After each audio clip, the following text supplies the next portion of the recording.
Hello everyone, welcome to my channel. Please subscribe and hit the bell icon. Thomas explores raw sensuality with Hope and Zende implores Luna to leave RJ for him. Today on The Bold and the Beautiful, Zende and Poppy bicker, Thomas and Hope talk love with RJ, and Zende makes his pitch to Luna. In her apartment, Poppy flashes through the discovery that Luna ended up in bed with Zende after ingesting her mints. A knock comes at the door. It's Zende. He asks if Poppy has heard from Luna. Did she tell RJ? Poppy warns he shouldn't be showing up there like this. Zende reminds her he works with Luna and grills her mother on whether she came home last night. They go over him not taking advantage of Luna and how Poppy drugged her. Poppy feels that neither of them want Luna to ruin her relationship with Luna over one terrible mistake. At the beach house, RJ tells Luna she's still not herself. He tells her how nice it was to hold her last night and fall asleep together. He knows she had a lot on her mind last night and senses there still is. Whatever's going on, you don't have to worry about it. I love you. Luna nods. Okay. They embrace. RJ assures Luna that he's focused on them and wants to help her. I promise you, nothing is going to come between us. Ever.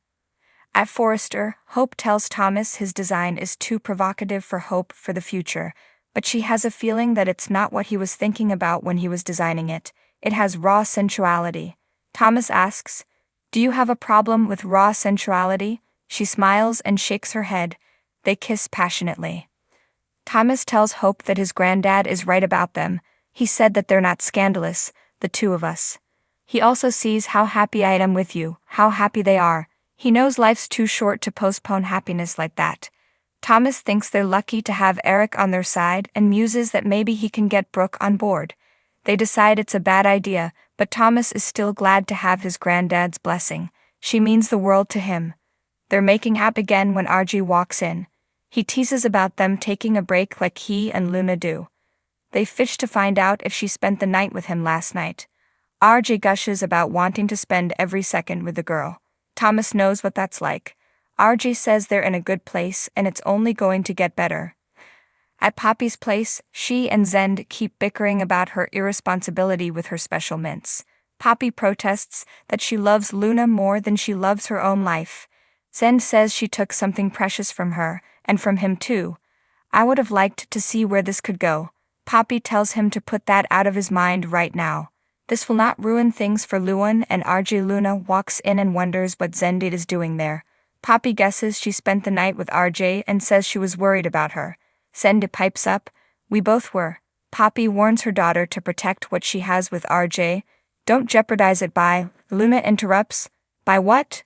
Being honest with him?" She didn't tell RJ and she feels awful. In the design office, RJ admits to Thomas and Hope that Luna's been a little off lately. He's trying to be as understanding as he can. Thomas and Hope think they have what it takes to go the distance. RJ agrees. At Poppy's place, Luna rails about what RJ would do if he knew what had happened between her and Zende. She makes a dig at her mother about drugging her own daughter. Poppy protests that she's horrified by what happened and urges her not to make a bad situation worse by confessing to RJ. Luna muses that they've always been so close, but she's not sure they ever will be again. Poppy cries, "Oh, sweetheart." Luna asks her to go and give her a moment alone with Zende. He did not take advantage of her. This was all you. You and your mints. Poppy tearfully grabs her purse and leaves. Zende tells Luna he hates what this is doing to her. If he could take it back he would. Since that's not possible, maybe the only thing to do is move forward. Zende has a way that she cannot feel so tormented about their night together. At Forrester, Thomas pulls Hope into the main office, locks the door, and they start kissing passionately. Thomas lays her down on the sofa to make love to her. In the design office, RJ flashes to him and Luna expressing their love and smiles. At Poppy's place, Luna tells Zende she hates secrets and definitely hates this secret. When she is with RJ, she feels like a fraud. Zende reminds her she didn't do anything wrong. Luna argues that doesn't change what happened. We slept together. Zende proceeds to tell her how amazing she is. When she came to Forrester, he caught not only RJ's eye but his too. After being with her that night, he is crazy about her. He thinks things happen for a reason. Zende thinks that telling RG might make it easier. Easier for us to be together. He goes on about the connection he's felt with her. I thought that we would be so incredible together. All this guilt and torment you're feeling, it will disappear. I know it will, because I will spend every moment of every day making sure it does by making you happy. Give it a chance, Luna. Give me a chance. He takes her hand and says, leave him. Leave RJB with me. Thomas stood on the edge of the cliff, his gaze fixed on the horizon where the sun dipped low, casting an amber glow across the rugged landscape. The wind whipped at his hair, tussling it in a wild dance, mirroring the tumult of emotions swirling within him. He felt alive, invigorated by the raw sensuality of the moment, the primal call of the earth beneath his feet. In his mind, he replayed the fleeting moments he had shared with Hope, the intensity of their connection burning bright like a flame in the darkness.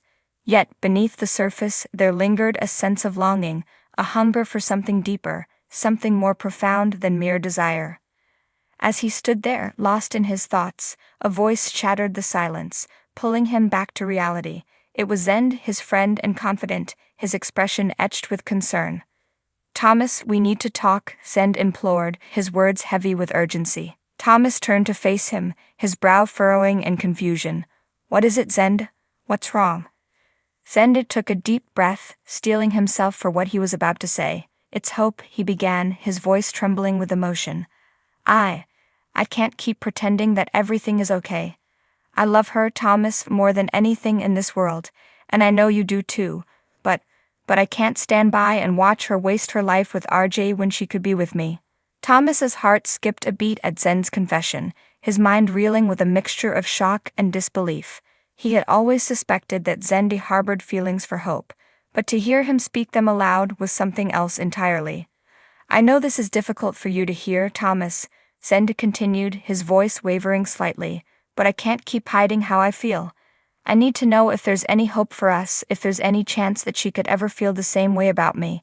Thomas felt a surge of conflicting emotions course through him, torn between his own desires and the knowledge that Hope's heart belonged to another.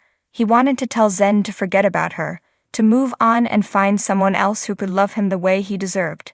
But the words caught in his throat, choked by the weight of his own uncertainty. I don't know what to say, Zende, Thomas finally admitted, his voice barely above a whisper.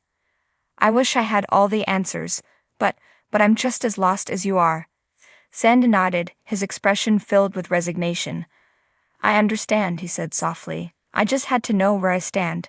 Thank you, Thomas, for being honest with me. As Zende turned to leave, Thomas felt a pang of guilt gnaw at his insides, a sense of responsibility for the pain he saw reflected in his friend's eyes. He wanted to reach out, to offer some semblance of comfort, but he knew that there were no words he could say to ease Zende's suffering. Alone once more, Thomas turned his gaze back to the horizon, watching as the sun dipped lower still, painting the sky in hues of crimson and gold. In that moment, he felt a profound sense of longing, a yearning for something beyond the confines of his own heart. With a heavy sigh, he made a decision, a resolution to follow the path that fate had laid out before him, wherever it may lead. For in the depths of his soul, he knew that true love was worth fighting for, even if it meant risking everything he held dear. And so, as the last rays of sunlight faded into darkness, Thomas set forth on his journey, guided by the faint glimmer of hope that burned bright within him. For in the end, he knew that love was the greatest adventure of all, a journey of the heart that would lead him to places he had only ever dreamed of.